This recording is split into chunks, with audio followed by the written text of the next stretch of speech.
Buenas tardes a todas y todos las personas presentes y a las personas que están siguiendo la transmisión a través de las redes de la Escuela de Economía.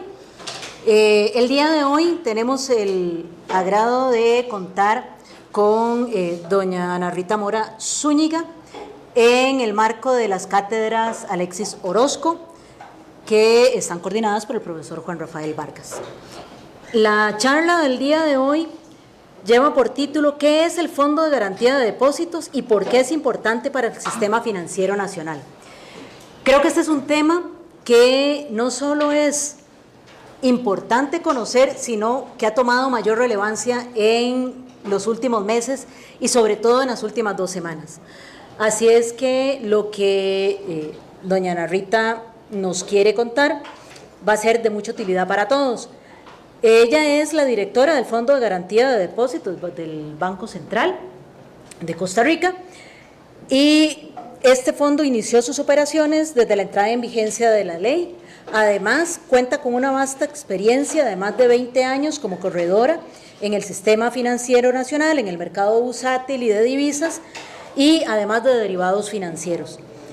No quiero robarle muchísimo más tiempo, además de agradecerle compartir con nuestros estudiantes y personal docente e invitados lo que es este Fondo de Garantía de Depósitos. Doña Nerita, gracias. Por favor. Bueno, buenas tardes a todos. Para mí es un placer estar acá y poder compartir con ustedes, como bien lo decía, este tema que ha estado tan en tendencia también últimamente con las intervenciones que han habido en el sistema financiero. Bueno, el Fondo de Garantías está dentro del Banco Central. Al Banco Central le corresponde su administración y ya poco a poco, conforme vamos avanzando en la presentación, voy a ir explicándoles ¿verdad?, de qué se trata y cuál es la importancia de la creación de este fondo.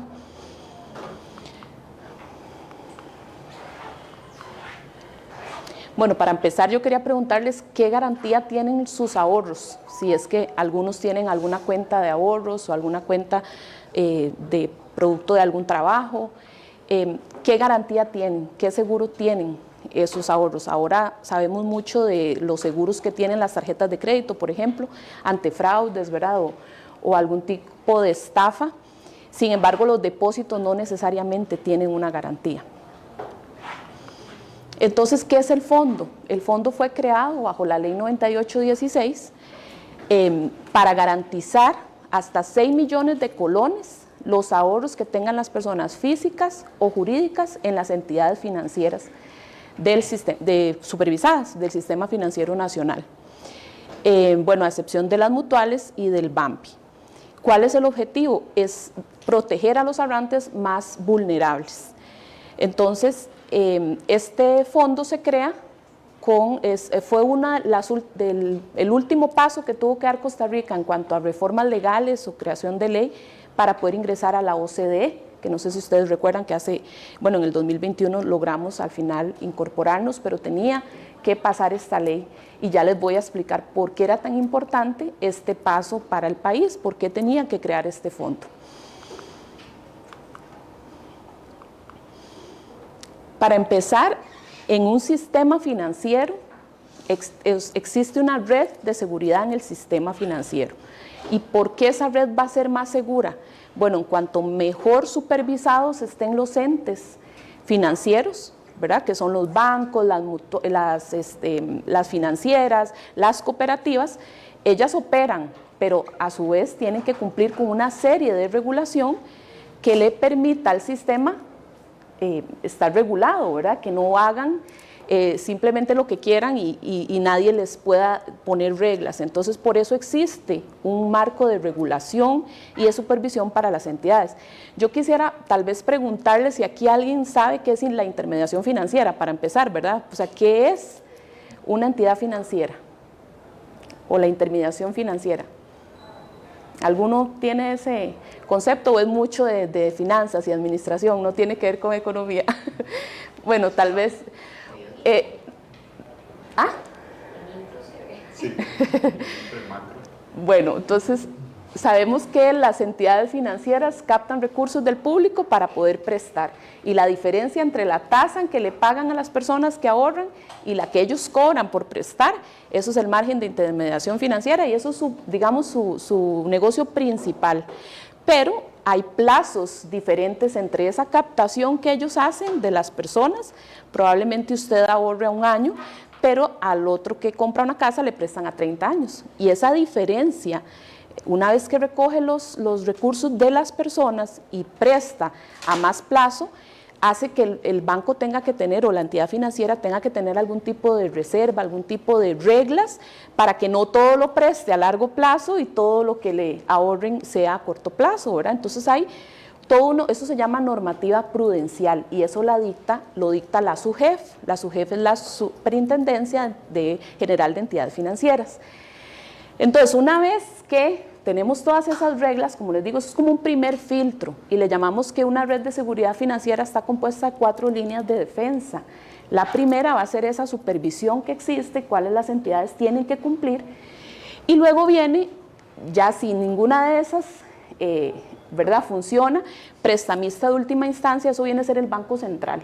Entonces, cuando una entidad, algo muy importante acá es que esta línea de defensa se utiliza cuando una entidad tiene un problema temporal de liquidez, o sea, de cash, que necesita recursos, pero es algo temporal, no es algo que está teniendo problemas de solvencia. Entonces ahí puede entrar el banco, le presta, y digamos que la entidad sale a flote y no pasa nada, y luego sigue operando. Pero, bueno, ya después, cuando no hay nada que hacer, viene lo que es la intervención, que es lo que han escuchado últimamente, que han intervenido 2 entidades. En ese proceso de intervención, si se determina que la entidad no puede seguir operando de forma normal, con su nombre y todo, tratando de tener un plan, digámoslo así, de recuperación, pues entonces entramos a la ley de los procesos de resolución. Y los procesos de resolución no son más que una cantidad de mecanismos que puede llevar a cabo una autoridad que la nombra el Consejo Nacional de Supervisión, que es el CONACYF, para poder dañar lo menos posible al sistema y proteger a los ahorrantes. Porque si se logra hacer una buena negociación, digamos que la cantidad de dinero que pierden los ahorrantes es menor, ¿verdad? Siempre van a haber pérdidas porque ya hay un tema de intervención, ya la entidad no opera igual. Pero entonces el proceso de resolución nos permite eso, que se pueda negociar de manera tal que haya menos pérdidas y que se afecte lo menos posible la estabilidad del sistema. Y ya cuando no hay nada que hacer aún en esos procesos de resolución, entra el Fondo de Garantías. Y el Fondo de Garantías lo que hace es pagarle a todas las personas esos depósitos que tenían en esa entidad. Lo que pasa es que tiene un límite, ¿sí? Hasta 6 millones de colones. Por eso se habla que la creación es para proteger a los más vulnerables. Más del 95% de los ahorrantes en Costa Rica tienen depósitos por debajo de los 6 millones de colones. Entonces es un gran porcentaje lo que cubre.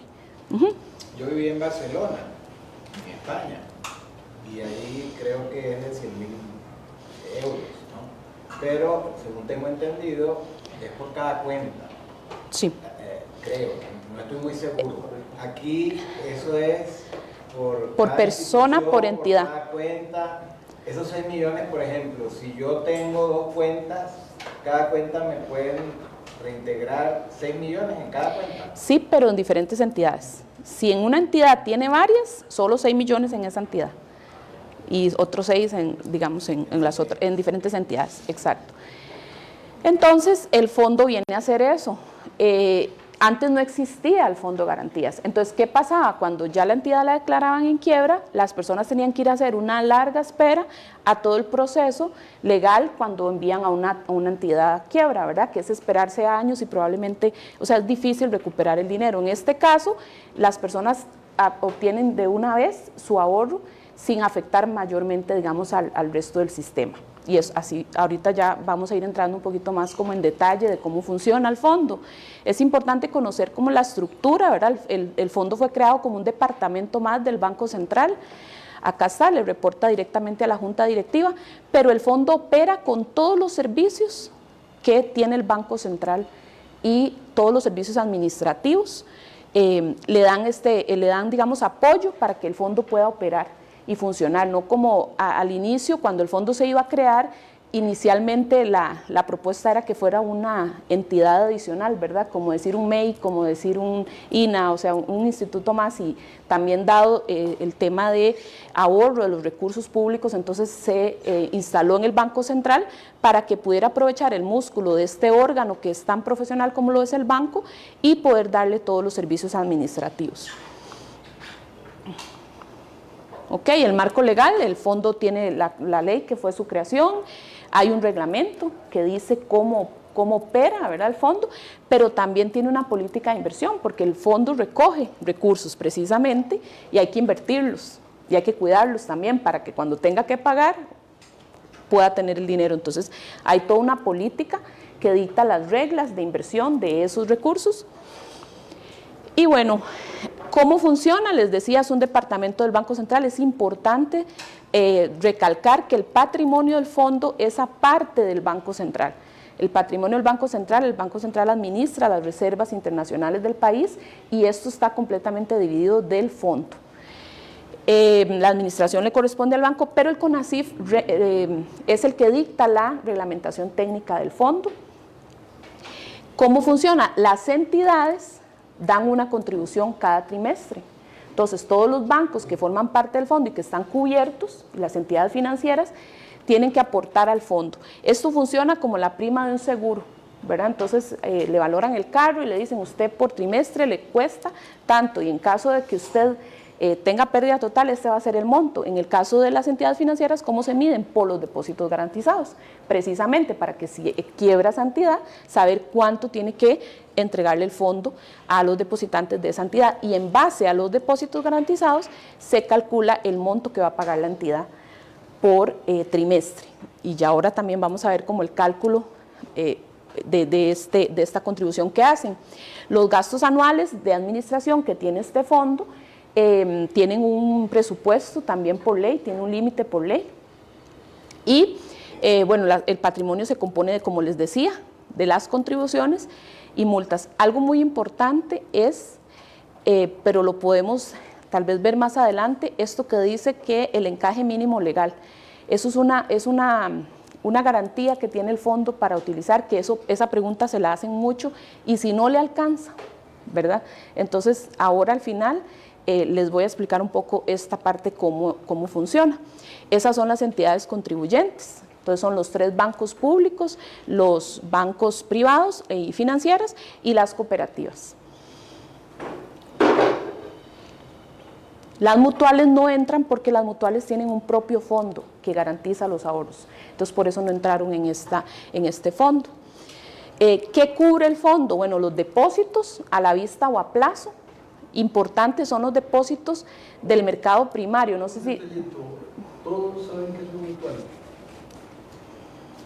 Lo veo muy jovencitos, entonces tal vez no sé si usted les quiere explicar qué es una mutual, un poco porque al decir que está por otro lado, y efectivamente las mutuales tienen la garantía del Estado, pero no sé si o si lo va a ver más adelante. Sí, no, es igual, es un agente económico, ¿verdad? O sea, es un intermediario también que hace intermediación financiera. Lo que pasa es que tienen ciertos enfoques, ¿verdad? Por ejemplo, las cooperativas tenían este esquema de que captaban recursos para poder prestar, ¿verdad? Así funciona. Las mutuales, entiendo que su enfoque es un tema de vivienda, ¿verdad? Y tienen cierto subsidio también del Estado. Y el BAMBI, que es el Banco Hipotecario de la Vivienda, creo que ahí es donde tienen ellas el fondo que los respalda. No se preocupe. La mamá de las mutuales es el BAMBI, y originalmente existían unas 6 u 8 mutuales que en general, como son las costas de Costa Rica, había una en Alajuela, otra en Heredia, otra en Cartago, otra en San José y otra en San José. Creo que esas eran más o menos las que fueron juntándose. Hubo un presidente en la época de los 80s que cuando hizo la campaña presidencial dijo que se construirían 80.000 viviendas en su gestión de gobierno. hay un par de detalles sobre eso y además ahora parecería muy poquito, pero en ese momento parece que fue una de las razones por las que los costarricenses lo eligieron a él presidente y básicamente cumplió esa tarea. Para entonces, básicamente, quien se encargaba de las viviendas era el INVU, Instituto Nacional de Vivienda y Urbanismo, que construyó los atillos, por ejemplo, y otras cosas, y había una cosa que se llamaba FINSA, que era una financiera para vivienda privada. Cuando viene ese proceso, entonces se crea el BAMBI, el Banco Hipotecario de la Vivienda, que es el que le da los fondos a las mutuales, entonces, pero no fueron muy, bueno, se fueron uniendo en el camino, y creo que ahora deben quedar como 3 o 4, y todas, una de las cosas que le dicen es, tenemos la garantía del Estado. Entonces, en ese caso, la garantía es de 100%, a diferencia del fondo que tiene el INVU. Exacto. Perdón que me meta, pero... No se preocupe, muchas gracias. Son ellos, Sí. Puede ser muy No, yo tampoco, no soy tan joven, pero sí, pero tampoco conocía esa historia. Bueno. Tiene barba blanca, ayuda. Yo tenía Sí, claro. ¿Cómo hacen, digamos, para nivelar el hecho de que, digamos, ustedes tienen que invertir los fondos que tienen, ¿verdad? Pero en el momento que tengan que cubrir, supongo que uno no prevé que vaya a pasar en 1, 2, 3, 4 bancos al mismo tiempo, pero como hasta cuánto sería así lo más grande que podrían cubrir en caso de que pase algo, como que un banco o varios tengan problemas de liquidez. Ok, eso es muy buena pregunta, precisamente porque el fondo está empezando, ¿verdad? Entonces, al inicio ya la ley empieza en vigencia y ya tendría que poder cubrir y no necesariamente tiene todos los recursos. Entonces, por eso la ley dejó previsto lo que les decía ahora. ¿Ustedes saben qué es el encaje mínimo legal? ¿Ok? Entonces, el encaje mínimo legal, el 2% o 2 puntos del encaje, el fondo puede echar mano, digamos, de esos recursos para poder cubrir en caso de que sus fondos propios no sean suficientes. Y otra fuente también de ingresos del fondo es el financiamiento, ¿verdad? Ya como última opción también. Ahora, eso que pregunta el compañero es muy importante porque ya ahí estamos hablando de una crisis sistémica, ¿verdad? Y es difícil en realidad para cualquier país, aunque tenga el fondo poco o tenga mucho, enfrentar una crisis sistémica porque ya eso es una situación particular, que ya habría que atenderla como tal, ¿verdad? Como les explicaba ahora, el fondo es parte de una red de seguridad financiera y la estabilidad del sistema financiero le corresponde definitivamente al gobierno, ¿verdad? Entonces habría que tener totalmente una coordinación con Ministerio de Hacienda, Banco Central y CONACYT para afectar lo menos posible el sistema, para mantener, ¿verdad?, esa estabilidad y evitar una crisis y algo ya mucho peor.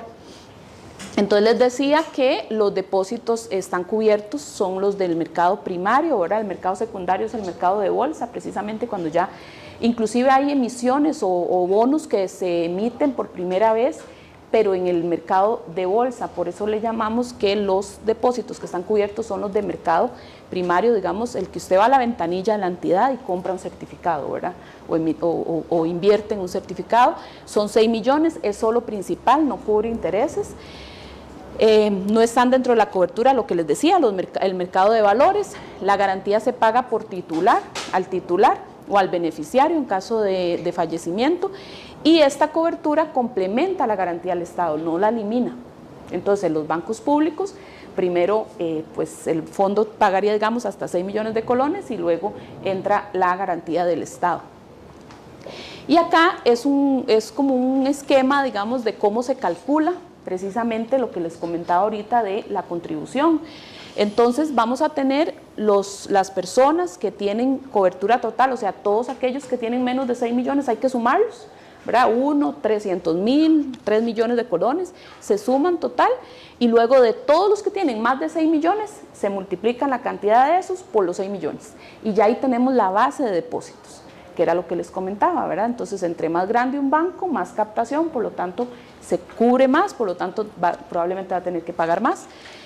Y eso se saca un promedio mensual y cuando ya tenemos el promedio trimestral de esos depósitos, tenemos un porcentaje, y este porcentaje está por ley fijo, es 0.10% de esos depósitos, pero entre el 0.01 y 0.05 le llamamos una contribución ajustada por riesgo, y esto depende del nivel de suficiencia patrimonial que tenga cada entidad también, porque existe un riesgo, ¿verdad? Hay entidades que son más pequeñas pero son más riesgosas.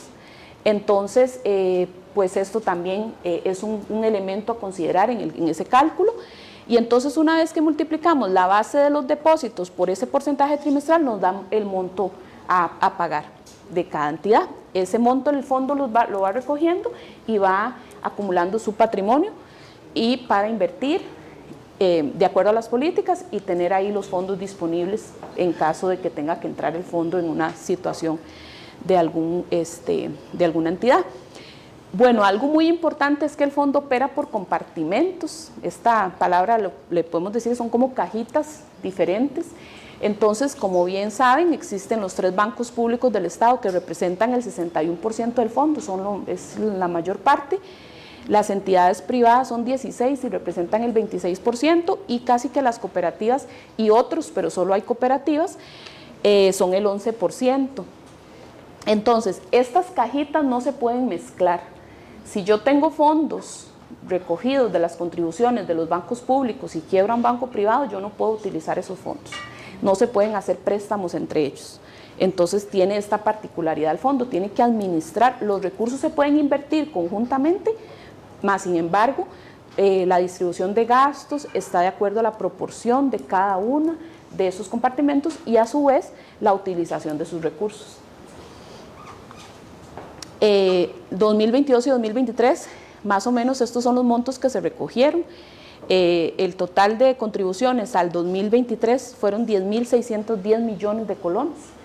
En realidad eso podría ser poco o mucho, para otros fondos de garantías es muy poquito, ¿verdad? Porque es un fondo que está iniciando y se cobra muy poquito, pero en realidad para mí, que desde que empecé había 0, es un montón, ¿verdad? Entonces ya hay, digamos, algo de recursos propios. Ahora, esta filmina es sumamente importante, porque esto es de lo que todo mundo tenía la duda, ¿verdad? ¿Cuándo intervienen y qué es resolución y por qué el fondo no entró en Copeservidores y por qué es que hay por ahí otra noticia, es que la administración del fondo contradice a la superintendente que sí se podía usar el fondo y tal? Entonces es importante entender todas las etapas y qué se puede hacer en cada etapa y qué aplica y qué no, ¿verdad? Entonces, la intervención no es más que una acción, que pena, les voy a dar acá un poco la espalda, acción que ordena el CONACYF cuando una entidad financiera supervisada entra en irregularidad. Bueno, ahí dice de grado 3, en realidad son ciertos indicadores que tiene la normativa que les explicaba ahora al inicio. Entonces, cuando alguna entidad ya se empieza a salir de esos indicadores, decimos que está en irregularidad financiera. Entonces es como una alerta, ¿verdad? Es una alerta que se dispara y dice, bueno, ahí hay que... Y la ley habilita a la SUGEF para hacer intervención cuando ese indicador está en un porcentaje que, no sé si escucharon también, que en el caso de Copeservidores decían, pero ¿por qué entraron tarde? ¿Pero por qué? Y que la SUGEF decía, es que entramos cuando ¿verdad? El parámetro entró, y también ellos pueden intervenir por otros elementos, no necesariamente porque el indicador está digamos, en rojo, por decirlo así, sí. Pero eso fue ya cuando ya se empezó a hacer la auditoría de los servidores, ¿no? Los servidores estaba manejando, digamos, como las cuentas no las estaba manejando bien, pero... Sí, también existe algo muy importante, y la pregunta de él me ayuda a explicarles, bueno, ¿y cómo se da cuenta, verdad?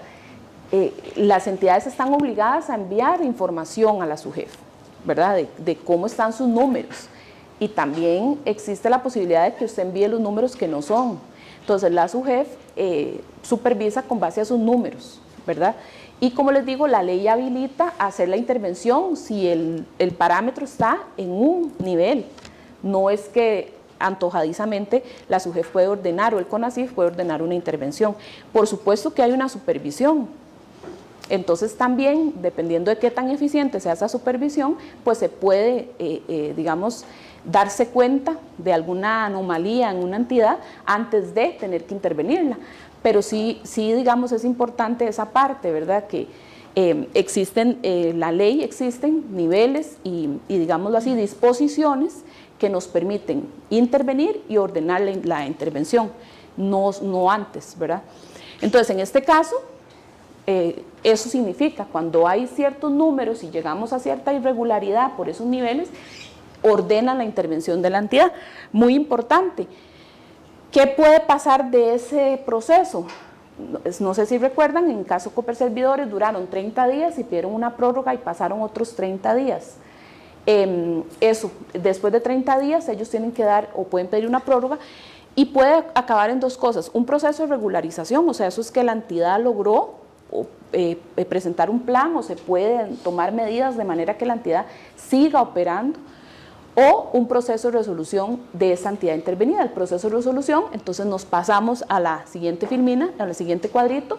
¿Y qué es el proceso de resolución? Es un conjunto de procedimientos o medidas para resolver la situación de esa entidad contribuyente que luego de ser intervenida resultó no viable, que fue el caso de Coperservidores. No había forma de hacer mediante un proceso de regularización de que ella siguiera operando de forma normal. Entonces fue declarada inviable. No sé si les suena ese término que sale mucho en las diferentes notas. Ese proceso de resolución por ley no puede exceder un año. Entonces ese es el tiempo máximo, ¿verdad? Uno esperaría que un proceso de resolución no dure tanto porque la gente está precisamente esperando, ¿verdad? ¿Qué va a pasar con mi dinero? ¿Qué va a pasar con la entidad? ¿Y en qué termina el proceso de resolución? En algún mecanismo, y la liquidación de la entidad residual en realidad es de lo que resta de la entidad, ¿verdad? En el caso de Coperservidores se logró una buena parte vender al Banco Popular y otra parte se envía a un fideicomiso para que siga su proceso normal de que ya la entidad murió y está en quiebra, y ver qué sucederá con eso en los años dependiendo de los activos que logre recuperar esa entidad mediante esa figura especial que sería un fideicomiso. Entonces, eso puede terminar en eso o en el pago de los depósitos. Dicen, no hay manera, no hay ninguna oferta, no hay forma de recuperar una partecita. Para decirlo en términos populares, está completamente muerta la entidad, entonces hay que pagar y hay que usar el fondo de garantías. Perdón, que tengo una pregunta. Bien, sí, terminado con el proceso de regularización, ¿es regularización del todo o puede quedar en irregularidad uno y ya tal vez como no es tan grave? Se hace un plan, ¿verdad? Se hace un plan y entonces definitivamente tiene que entrar a regularidad y salir de la irregularidad.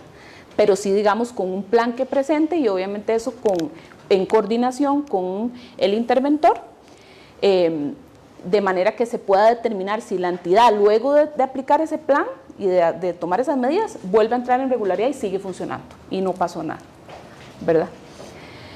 Y les decía que en el caso de los mecanismos de resolución existen varias opciones que yo no voy a entrar en eso porque no es mi tema, ¿verdad?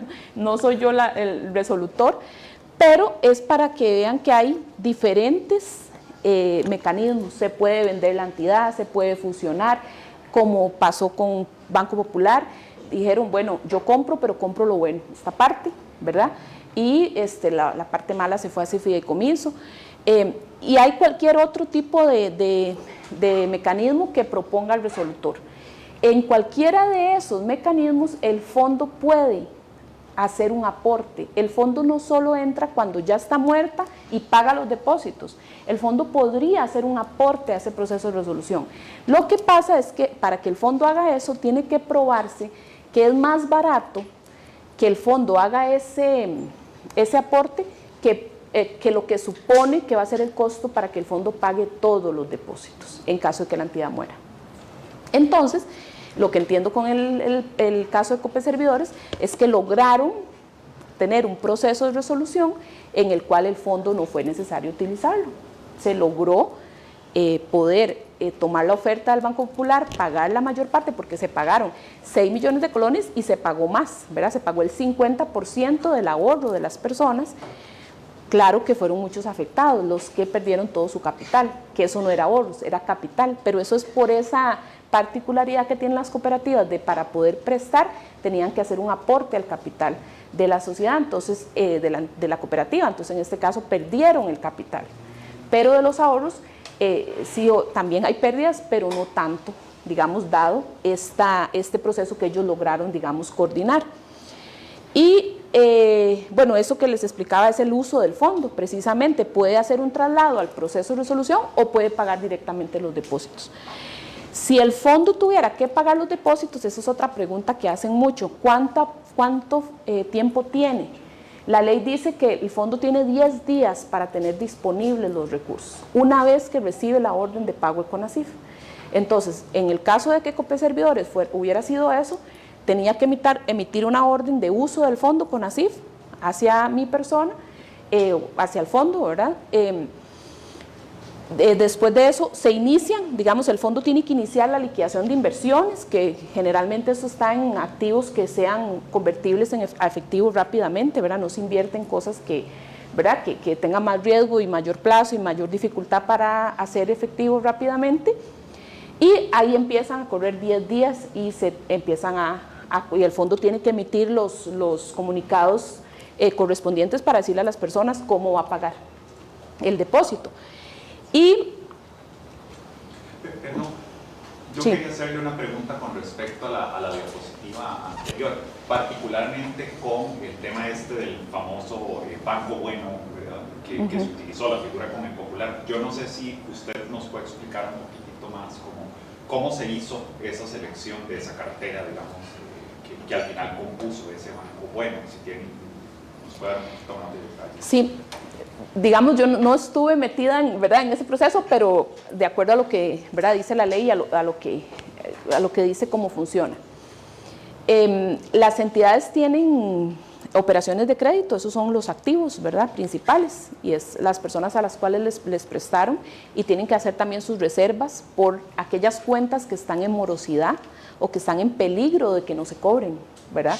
Entonces, pero hay un montón de cuentas buenas. ¿Cuáles son esas cuentas? La gente que viene pagando al día, ¿verdad? Y que tiene un récord crediticio.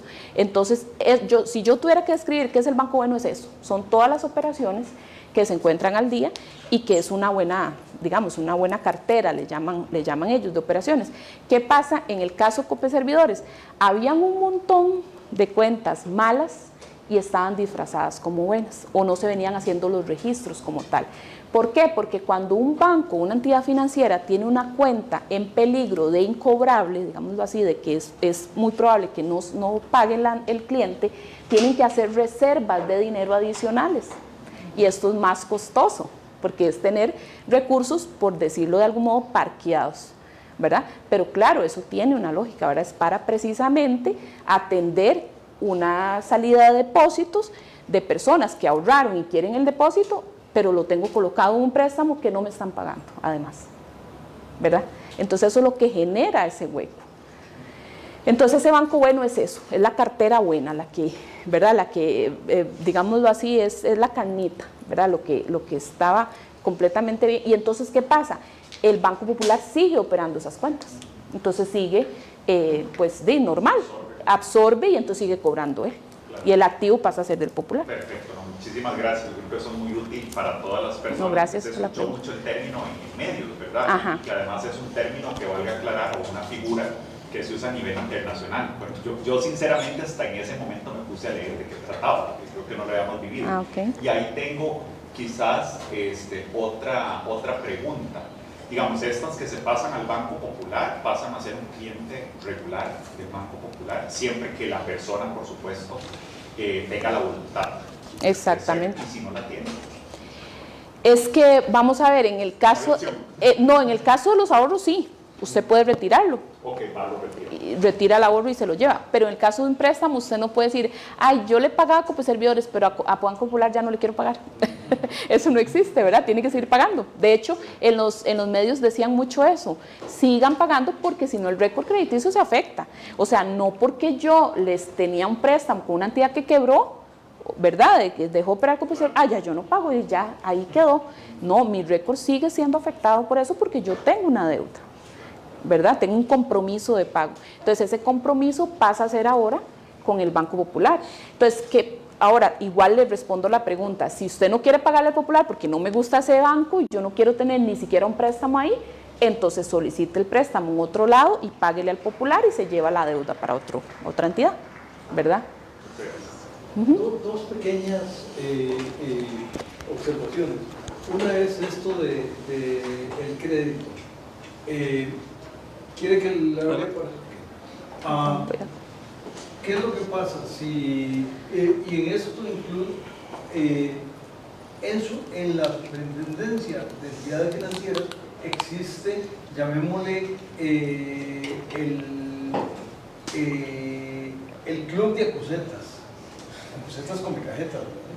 ¿Qué es lo que pasa? Que cuando a alguien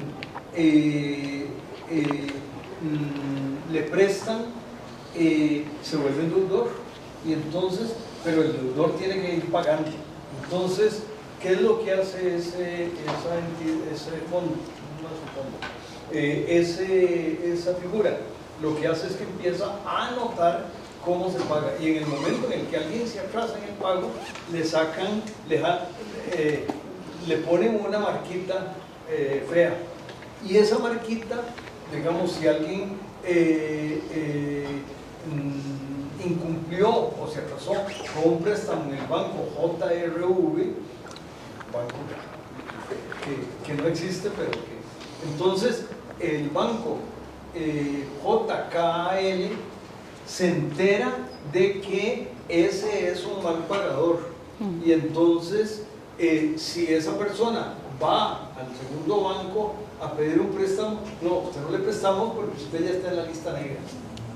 Es una lista, por eso lo que estaban diciendo es pague, porque si no lo acusamos, y lo acusamos no con mamá ni con la niña de la escuela, sino lo acusamos con esta entidad que es chismosísima, y es tan chismosa que le cuenta a todos los bancos, y entonces eso lo que quiere decir es que usted como deudor está congelado. Ahora, ¿quiénes son en principio los deudores? Eventualmente todos ustedes. ¿Por qué? Porque ustedes son muy jóvenes, la mayor parte todavía no trabaja, pero entonces, como no trabajan, no les prestan, pero cuando empiecen a trabajar les van a prestar. Entonces, en ese momento ustedes quieren tener un muy buen perfil, es decir, todavía no tener ninguna torta, porque si no, entonces no les van a prestar.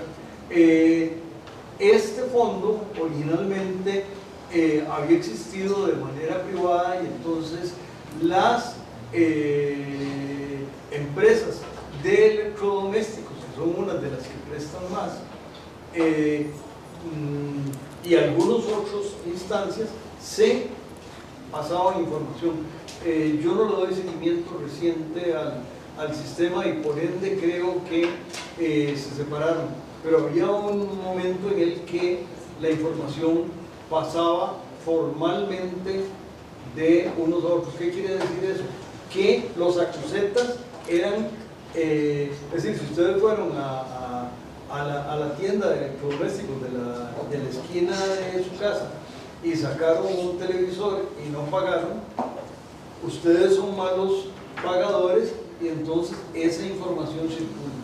Entonces, lo mismo, si ustedes eran clientes de Copeservidores y no pagaron, los acusan.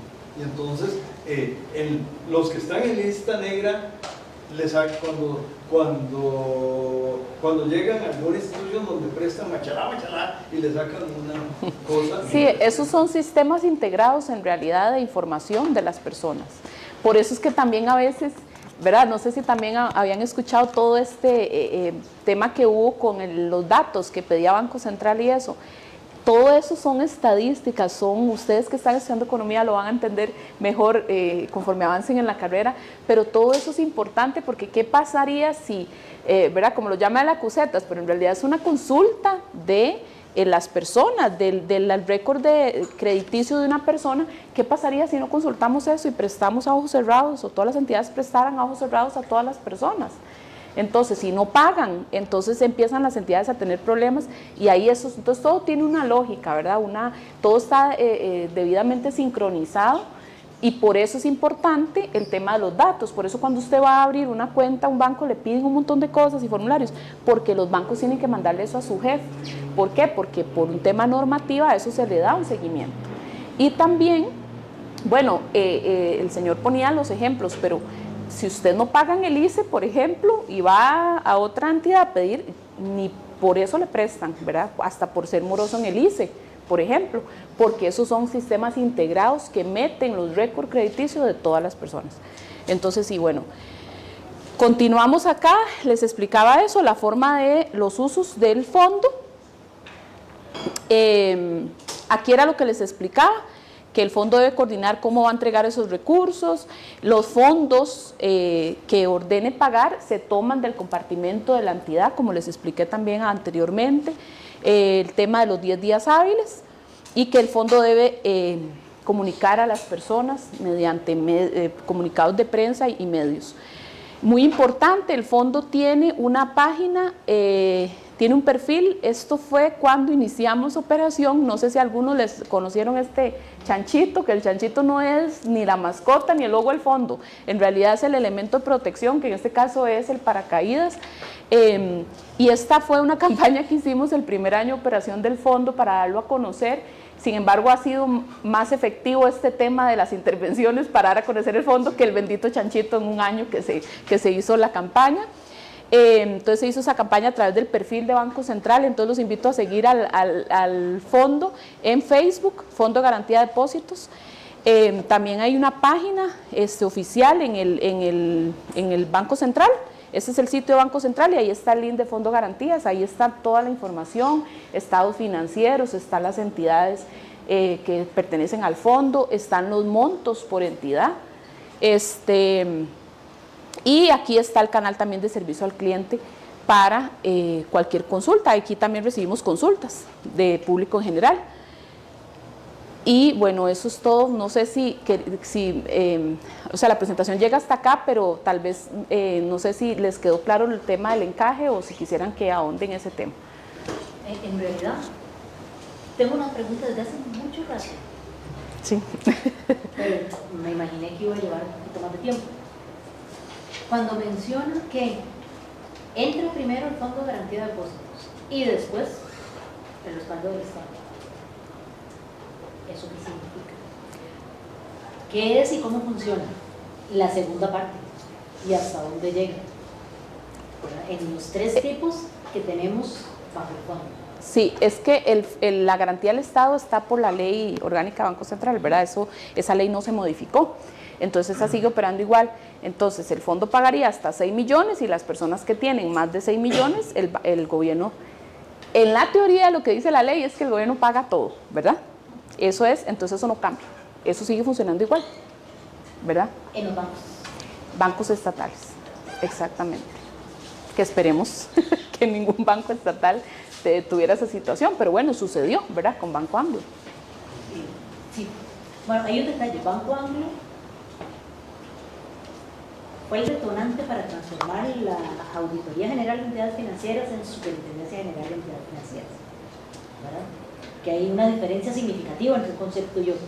Claro. Una cosa es auditar lo que pasó y otra es supervisar lo que está pasando. Y también emite regulación, ¿verdad? Exacto. Pero es que el funcionamiento del respaldo del Estado no aplica para todas las entidades financieras. No. Y eso hay que tenerlo muy claro. Y el Fondo de Garantía de Depósitos, sí, como bien lo explicaba ahora Ana Rita, entra en operación en 10 días. Cuando es el fondo, que no es lo que sucedió con Copeservidores. Con Copeservidores no entró el fondo a cubrirle a las personas ahorrantes. Exacto. Entró a cubrirle al Banco Popular, o sea, aportar en el proceso de... No aportó porque no fue necesario, porque el mismo Banco Bueno logró recuperar más de los 6 millones de colones que pagaría el fondo. Entonces no fue necesario usar el fondo. No, el fondo no tuvo que hacer aporte. A ver, por eso sí, se empezó a mencionar el fondo, ¿verdad? Porque el fondo no existía, ¿verdad? Entonces dicen, es que aparentemente hay un fondo que va a pagar 6 millones, ¿verdad? La gente decía así. Y ahí empieza a darse a conocer el fondo. Bueno, ahora con Decifin, igual, estamos en la misma situación. Está en un proceso de intervención y podría resultar en una resolución que el fondo no ponga nada, que el fondo tenga que poner algo y se resuelva la entidad, o que se ordene el pago de los depósitos, ¿verdad? Pero en el caso de Cope Servidores fue que la negociación que hubo dentro de ese proceso de resolución no fue necesario usar el fondo. Primero, porque, como le digo, la recuperación era mayor para los inversionistas sin usar el fondo, porque el fondo pagaba hasta 6 millones y ya. En este caso pagó 6 millones y pagó un poco más. Y en el caso del fondo, entonces suponía un gasto mayor, ¿verdad? Porque el fondo puede pagar hasta 6 millones. Entonces había que aplicar la regla menor costo. Entonces no había posibilidad de usarlo. Pero sí está la opción, es lo que, ¿verdad? Porque hay gente que dice, ¿pero por qué no lo usaron? Pero entonces, ¿para eso es? ¿Para qué lo crearon si no lo usaron? Porque fue más beneficioso el proceso de resolución que logró negociar el resolutor, ¿verdad? Entonces el fondo entra solo cuando CONACYT dice, entra usted. Y hay que demostrar y hay que hacer un estudio técnico que diga que es más barato usar el fondo que lo otro, ¿verdad? ¿Quién realiza ese estudio técnico? El resolutor. El resolutor está bajo la, digamos, coordinación y supervisión del CONACYT. ¿Sí entienden quién es el CONACYT, verdad? Es el Consejo Nacional de Supervisión del Sistema Financiero Nacional. Entonces, bajo el CONACYT están todas las superintendencias y cada una de ellas regula en la materia. Su GEVAL para lo que es valores, su PEN para pensiones, su GESE para seguros y su GEF para entidades financieras. Entonces, también el CONACYT, es que hay muchas cosas que es por tema de ley, ¿verdad? Entonces el CONACYT a veces, ¿verdad? Se dice, ¿pero por qué el CONACYT? ¿Pero qué culpa CONACYT? Si la ley no habilita al CONACYT para emitir una directriz porque la entidad no está en esa situación, entonces no se puede intervenir. Si no han pasado el tiempo que dice la ley para que se pueda presentar este estudio técnico y CONACYT es ahora, este resolutor recomienda, ¿verdad? Al igual que el interventor recomienda, ¿verdad? Su jefe va y le dice a CONACYT, bueno, nosotros recomendamos la intervención de esta entidad, aunque no está en irregularidad, por un tema cualitativo, o sea, estamos viendo como ciertas anomalías en la administración, entonces eso es una causal de intervención, entonces CONACYT dice, sí, nos apegamos a esa recomendación y vamos a mandar a intervenir la entidad. Igual de la otra manera, ¿verdad? El resolutor dice, bueno, tengo esta opción de resolver y le presenta los números y CONACYT es quien al final decide, ¿verdad? Sí, bueno, vamos a apegarnos a la recomendación o no. Pero no sé qué les pareció, entendieron, les parece que ya ahora sí tiene un poquito más claro con respecto a las notas que han habido y todo. Yo nada más Sí. tengo una consulta rápida. Digamos, esta como devolución de los depósitos aplica únicamente como los ahorrantes que tenían el dinero en estas cooperativas o, por ejemplo, una asociación solidarista que invirtió dinero en esta cooperativa, ¿da eso como una pérdida o tiene la posibilidad de recuperar también cierto porcentaje del dinero a través de esta resolución o con el fondo de la garantía, o solamente aplica para los ahorrantes, digamos? Sí, el fondo cubre a todas las, vamos a ver, dentro del fondo están las entidades supervisadas, ¿verdad? Y por ende, las personas que tienen ahorros en esa entidad supervisada están cubiertos. Lo que pasa es que el fondo tiene un límite. Aquí lo lamentable es que las asociaciones tenían mucho dinero en esta cooperativa y el fondo por esa cuenta de la Asociación Solidarista ABC le va a pagar 6 millones de colones. Pero como el proceso de resolución les decía que se recuperó un poquito más, entonces van a recuperar el 50% de los ahorros que tenían. Entonces sí recuperaron, digamos, algo más que los 6 millones. Pero no es que se discrimina por tipo de cliente o por si es asociación o si es... Algo importante es que las asociaciones no son entidades contribuyentes porque no son supervisadas. A las asociaciones las han querido supervisar, pero ellas no se han dejado, entonces no han entrado en el alcance de la ley. Entonces ellas no contribuyen, por lo tanto no están dentro de las entidades ¿verdad? Contribuyentes. Están como clientes de las cooperativas o de los bancos. Entonces ellas entran como una persona jurídica normal, que le cubre 6 millones y ya. ¿Usted tenía otra pregunta? Sí, tenía tal vez un ejemplo de algo que está muy cerca de acá, pero que tal vez no conocen, pero para que se vayan enterando, dado que son de la universidad. Hay un banco bueno. El banco se llama el Fondo de Ahorro y Crédito Universitario o algo así. Es un edificio de 3 pisos, originalmente era de 2, pero tiene mucho dinero, pues tuvieron un piso adicional y está atrás de la línea del tren. ¿Por qué eso es básicamente un banco bueno? Bueno, porque es un banco donde solo pueden entrar los trabajadores de la OCR. Entonces, ¿y cómo funciona? Hoy, que es 28, o tal vez hoy a las 8 de la mañana, la universidad me acreditó lo que sobraba de mi salario. ¿Qué es lo que sobraba? Los 3/4 de millón que se llevaron para la caja y para otras cosas, los impuestos, que son más o menos los impuestos que se llevaron, que los mandaron para Hacienda, que es más o menos un monto parecido, pero también me obligaron a ahorrar. Yo no decidí ahorrar. Cuando me nombró la Universidad de Costa Rica, necesariamente tengo que ahorrar. Y entonces yo ahorro en el fondo y la universidad ahorra, yo creo que 2 veces lo que yo ahorro.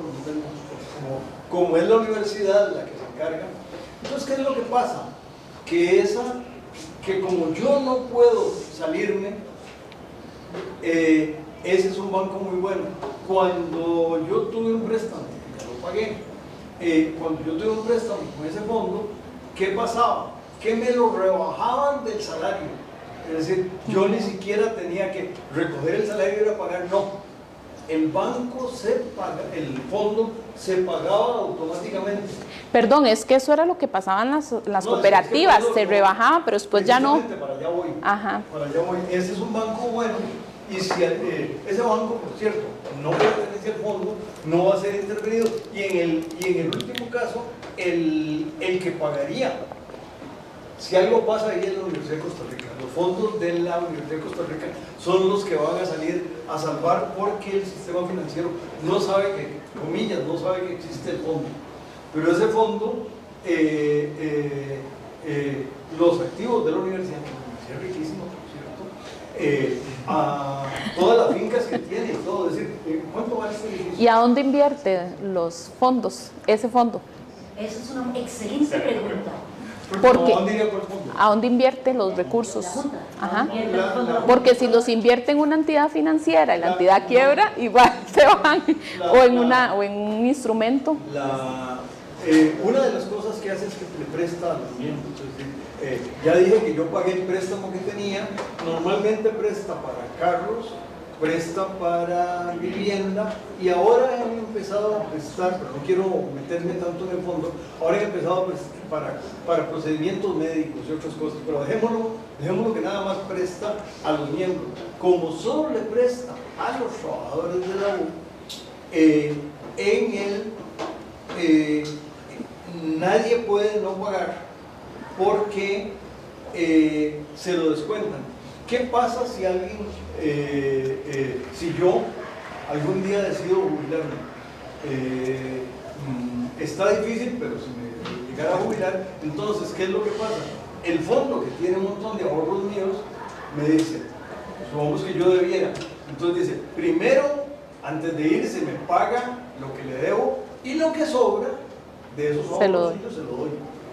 Entonces, ese fondo es un banco bueno porque no es, ese sería como una portería que le construyeron con ladrillos enfrente, ni siquiera necesita portero, porque con ladrillos se bloqueó el espacio.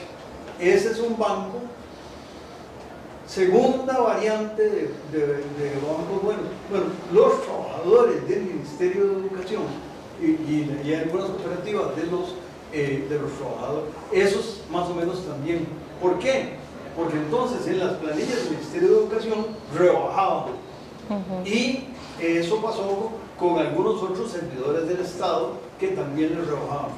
Pero como las empresas empezaron a volverse atractivas, a algún ocurrente, y tuvo todo el apoyo de la Junta Directiva, se le ocurrió, ¿y por qué no lo abrimos eso? Es decir, ya no solo que entren digamos, los maestros, sino le prestamos al que tiene la pulpería enfrente de la escuela. Ese no trabaja para el Estado, por lo tanto no se le puede bajar de su salario, y cuando se pensiona o cuando se retira no se le puede sacar. Y entonces en esta apertura, ¿cómo hacemos que esta gente entre? Le pagamos tasas de interés muy altas. Pero si le pagamos tasas de interés muy altas, entonces en principio tenemos que cobrar tasas de interés muy altas a los préstamos.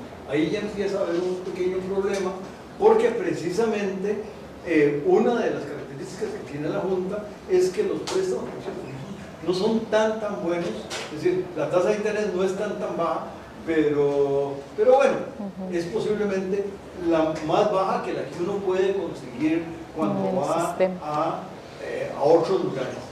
Entonces, cuando abrieron la caja de Pandora, o sea, cuando empezaron a que no sea un club interno, sino que empezaron a dar la posibilidad, aparecieron otros. Los empleados públicos serían típicamente el comillas banco bueno de esa cooperativa, y los otros clientes, sí, tal vez sí, tal vez no, si son muy... Hay una característica, ¿no? Aquí estamos como mitad y mitad. Normalmente los deudores buenos son las mujeres, y los deudores malos piensen quiénes son, ¿no? Eso es más o menos así. La historia de... eso no está garantizado, pero en general la historia de los procesos muestra eso. Las mujeres son más metódicas, más ordenadas, hay de todo, ¿verdad?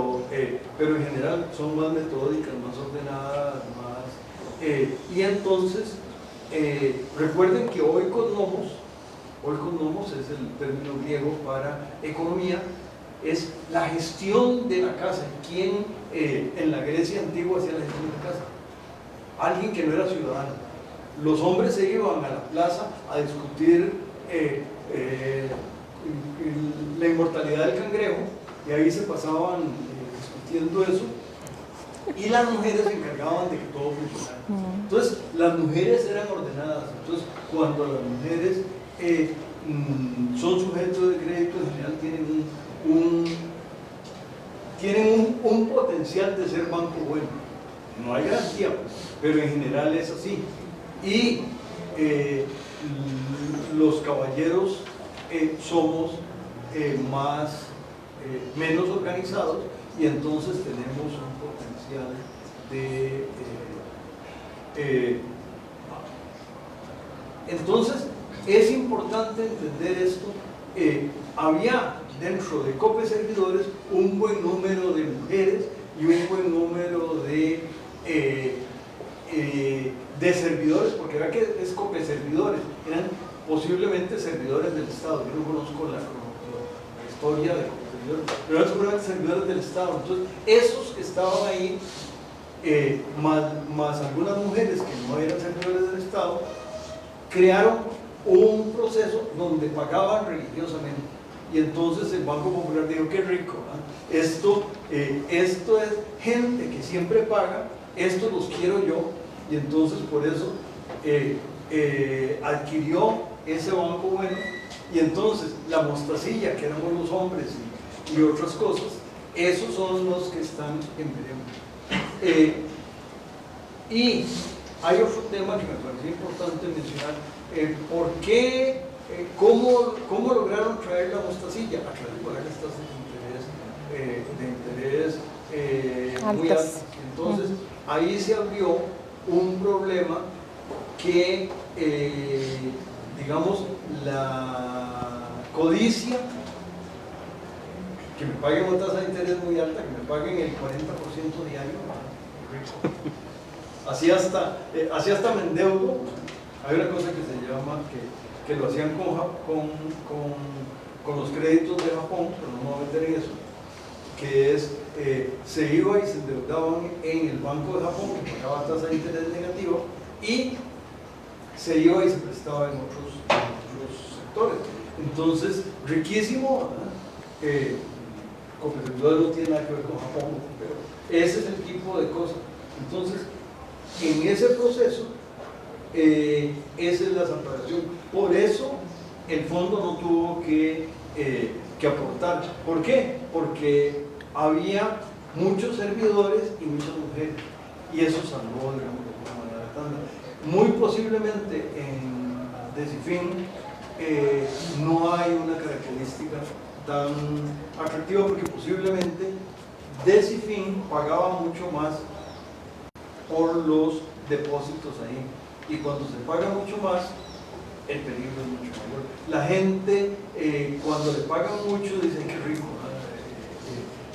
Aquí me voy a hacer rico poniendo el dinero en este lugar. Bueno, sí, pero la cosa que no es obvia es el riesgo que hay. Ese riesgo está ahí, y mientras no, cuando yo viajo, yo apuesto contra el asegurador de que me va a pasar algo, y el asegurador, como es del seguro de viaje, apuesta que no me pasa nada. Cuando regreso y no me ha pasado nada, aunque perdí, vean que perdí, si no hubiera comprado el seguro, ese dinero me lo hubiera ahorrado. Pero yo aposté que me iba a pasar algo y no me pasó. Entonces vengo con una sonrisa, tal vez vengo muy cansado, vengo con una sonrisa porque no me pasó nada. Y de alguna manera el asegurador está muy contento porque no pudo reparar nada, no pasó nada. Entonces fue un ganar-ganar. Pero si hubiera pasado algo, y yo el mes entrante voy a viajar y no he comprado todo el seguro, pero voy a comprarlo, ¿por qué? Porque me puede pasar algo. Y además, alguien que le da miedo. Perdón por no se preocupe, muchas gracias. El tema de banco bueno es un tema que se habla mucho en los medios, y tengo la sospecha de que... Tenían varias consultas, sí. Tengo varias. Bueno, no sé si lo mencionaste, pero bueno, siento que el caso de Copeservidores se destapó ya cuando estaba como muy feo todo, y bueno, pasó al Banco Popular y demás, pero si se logra salvar un nuevo caso de estos de falta de liquidez, se le aplica alguna sanción al banco y bueno, a la financiera. Y con respecto a lo que dijo el profesor Juan Rafael, de que a él le rebajaban el fondo automáticamente, los bancos o sea, se les rebaja directamente a la financiera o ellos pagan, y si no pagan hay una multa por eso. Y ¿qué más? Si el banco o el fondo hace algún proceso de auditorías, en especial a las financieras que tienen un índice de riesgo muy alto, que no sé cuál era el caso de Copeservidores con ese índice. Ok, voy a empezar de atrás para adelante. La última es que el fondo no es supervisor, ¿verdad? Entonces, quien puede supervisar y pedir, digamos, cuentas de su gestión y pedir es su jefe, exacto, entonces el fondo no. La segunda es, no te entendí, ¿a qué te refieres que los bancos le rebajan a las financieras? Eso no lo entendí. El profe dijo como que a él le rebajaban directamente. A mí como trabajador de la universidad, el fondo de la universidad lo trabaja. Exacto, digo, si ese fondo hace lo mismo con las entidades. Ok, ya te entendí, sí. Sí, se les hace una notificación, digamos, en un mes, ¿verdad? En cada 3 meses, y se le dice a usted este trimestre va a tener que pagar, y se le envía. Y cuando los 10 primeros días hábiles del mes siguiente, se le rebaja automáticamente la cuenta de reserva. Entonces, sí, digamos, y de hecho, es buena pregunta.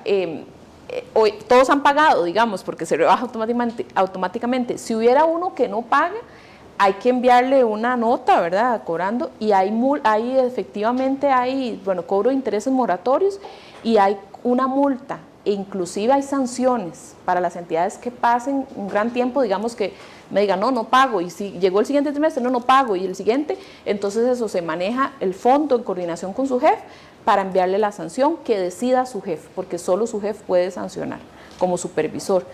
Y la primera era... Que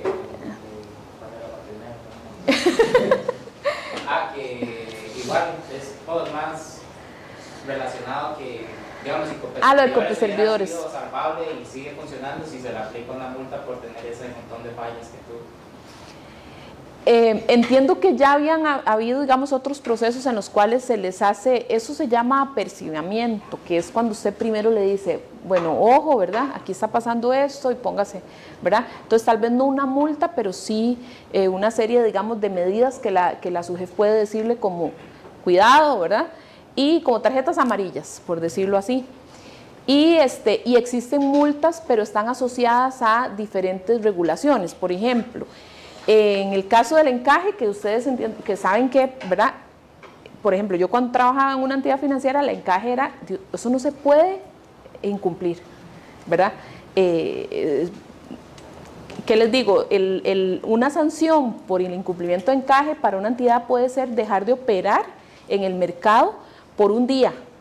Y que una entidad no pueda operar en el mercado por un día es letal. O sea, por eso les digo, no es posible saltarse el encaje, ¿verdad? Entonces sí hay cosas asociadas a la normativa que digamos, pagar una multa sería lo menos, ¿verdad?, perjudicial para una entidad, pero si te evitan, o también puede haber la publicación de una sanción, ¿verdad? Entonces de repente hay gente que, la sancionaron a esta entidad, ¿verdad?, ojo, y empiezan a sacar la plata, entonces sí es mucho perjuicio, no necesariamente cobrar una multa.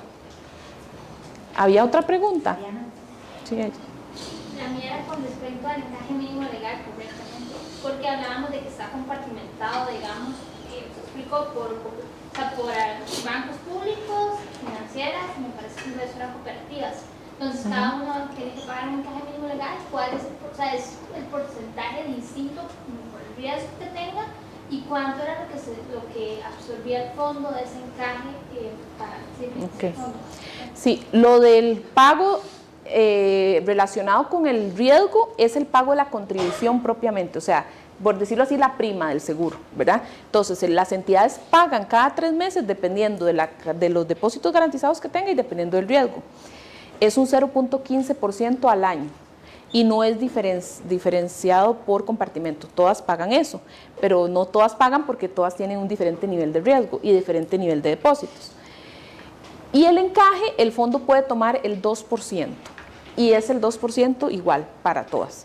Entonces, pero eso sí, yo puedo tomar el 2% del compartimento donde pertenece a la entidad, ¿verdad?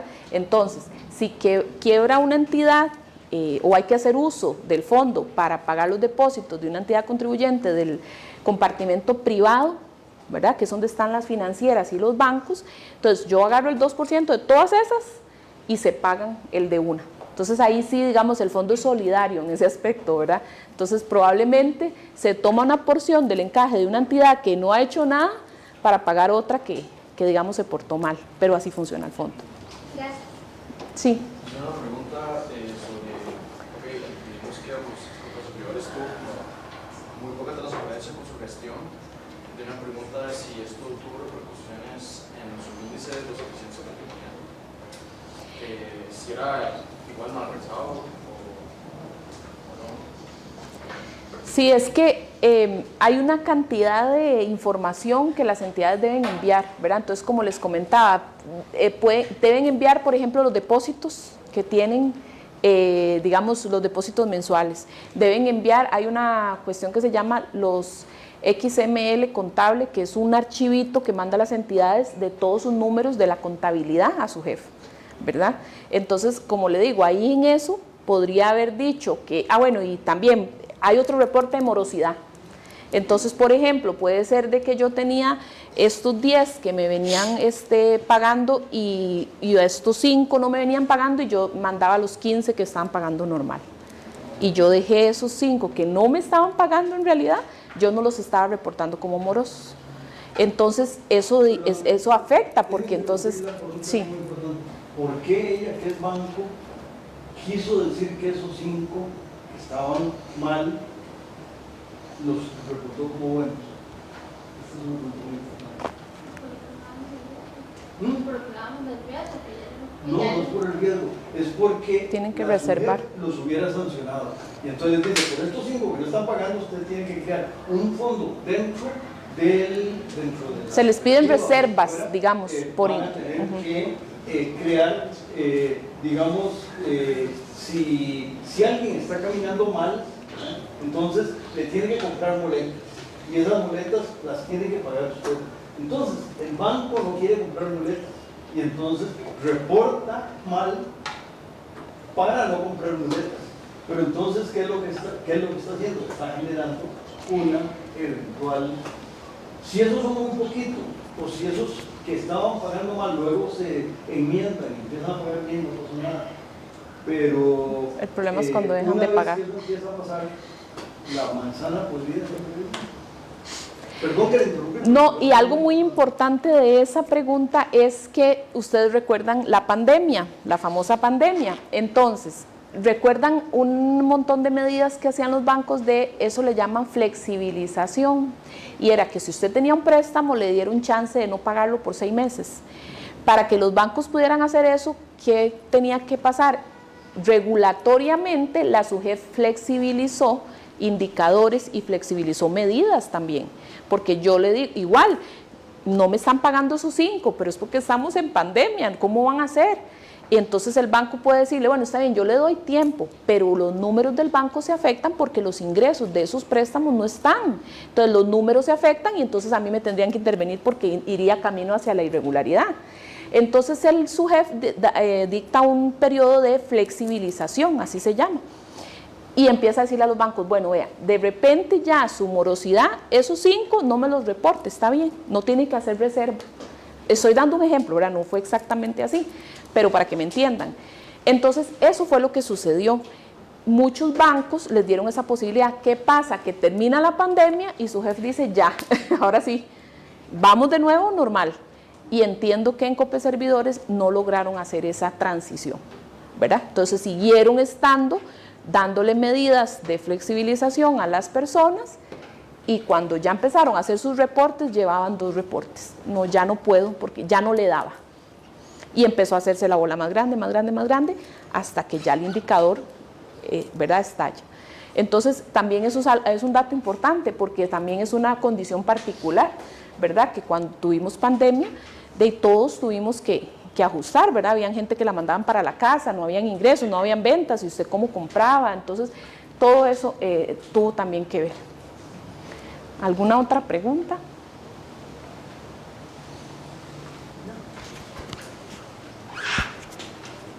Bueno, si no tenemos ninguna otra pregunta o comentario, no nos queda más que agradecerle a Ana Rita la exposición, aclarar las dudas de una parte muy operativa de lo que nosotros vemos muy en teoría.